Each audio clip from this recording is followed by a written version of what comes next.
यहाँ पे जैसे कि जब मैंने इस फ्लो चार्ट की पहले वीडियो बना रखी है, तो आपको वहाँ पे जाके चेक कर सकते हो किस तरीके से हमने कर रखा है। हालांकि इसमें हमने कुछ चीज चेंज की है बाद में, तो वो हमारा सेम प्रोसेस घूमता रहेगा। मैं आपको एक बार फिर भी इसको एक बार बता देता हूँ। यहाँ पे पहले जो हम टास्क डालेंगे डुअर का, जो हमने अभी डाला था वो उस साइड बार फॉर्म में, तो डुअर का नाम हमने सिलेक्ट किया था और डिपार्टमेंट उसका जो ऑटोमेटिकली फैच वगैरह आ गया था। फिर टास्क का टाइप सिलेक्ट किया हमने, डेलीगेशन है या फिर चेकलिस्ट है वो सिलेक्ट किया। फिर अगर डेलीगेशन है तो उसमें क्या क्या डिटेल जो भरनी होती है हमें, वो कुछ इस तरीके से target task detail, target date and time is optional है। अटैचमेंट रिक्वायर्ड है, अटैचमेंट ऐड इमेज कर सकते हो, फाइल कर सकते हो, अदर फाइल को भी किसी भी तरह का एक्सेल या फिर कुछ भी तरह का डेटा जो आप उसमें अटैच कर सकते हो। अटैचमेंट रिक्वायर्ड है, यानी कि अगर डूअर को टास्क डन करना होगा, अगर अटैचमेंट रिक्वायर्ड होगा तो उसको अटैचमेंट अटैच करना पड़ेगा। वेरिफिकेशन रिक्वायर्ड वो है जैसे कि अगर जो मैंने बताया कि जब वो टास्क डन करेगा तो उसके बाद जो वेरिफिकेशन के लिए उसने टास्क दिया है उसके बाद वेरिफिकेशन के लिए जाएगा। और वही सेम चीज जो चेकलिस्ट के लिए भी है, चेकलिस्ट में बस फ्रीक्वेंसी ऐड हो जाती है, हमको बस एक बार चेकलिस्ट बनाना पड़ता है, तो वो जो है कैलेंडर के हिसाब से वो ऑटोमेटिकली जनरेट करता रहता है टाइम टू टाइम। अभी चेकलिस्ट का मैं बताऊंगा, फिलहाल मैं डेलीगेशन का बता रहा हूँ किस तरीके से है, क्योंकि सारा प्रोसेस सेम ही है, बस चेकलिस्ट जनरेट करने का तरीका बस थोड़ा सा अलग है, बाकी सब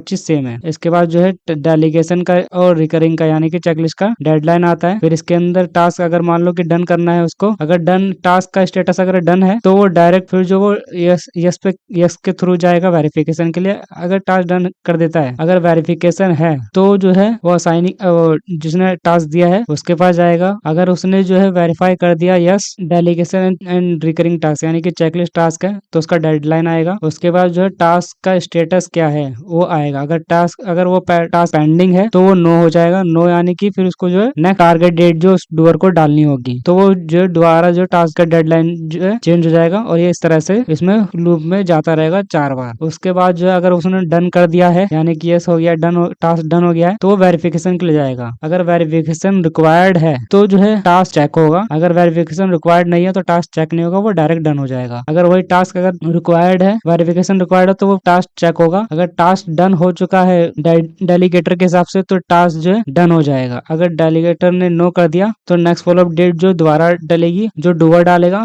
और यहाँ पे जो है दोबारा वही सर्कल घूमता रहेगा कम से कम 4 बार। ये इस तरीके से है, ये मैंने आपको बता दिया। अब इसका चलते अपने उस टास्क पे।